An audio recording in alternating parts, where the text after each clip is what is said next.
Hi guys! For today's video, tuturuan ko kayo guys kung paano ba natin malalaman kung sino nga ba yung mga tumitingin ng My Day natin na hindi naman natin friends or hindi naman natin followers sa Facebook. So dati guys, hindi natin nakikita yan kasi nakalagay lang is others. Pero ngayon guys, meron ng new feature ngayon sa Facebook. Ayan, na makikita na natin dyan or naka-indicate na kung yung nagsimba ng My Day natin is non-follower ba natin sila or hindi. So, example na lang guys, ganito yung kakalabasan niya. So, pag pindutin ninyo yung My Day ninyo, so ayan guys, naka-indicate na yan dyan kung followers ba natin sila or hindi. So, pag ganito guys ang nakalagay, ibig sabihin, hindi po natin sila friends sa Facebook or hindi sila naka-follow sa atin.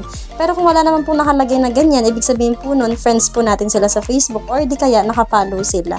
So, ang gagawin nyo lang guys, pag wala pong ganyan yung Facebook ninyo, syempre, pupunta kayo sa Play Store. Ayan, search nyo lang yung Play Store guys. Tapos, i-search mo lang yung Facebook. Ayan. So, as you can see, nakalagay open na sa akin kasi updated naman na tong Facebook ko. So, sa inyo guys, i-update nyo lang yan in case na update yung nakalagay dyan. Pero kung hindi pa rin po, pumunta ka sa settings ng cellphone mo. Ayan. Pumunta ka guys sa apps. Tapos, pindutin mo yung Facebook. Pag nandyan ka na, pindutin mo tong storage and cache.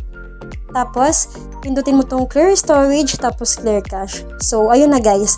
Check mo na yan, tapos bumalik ka sa Facebook mo. Ayan, then yun. Tignan mo na guys kung gumagana na sa'yo. So, yun lang guys.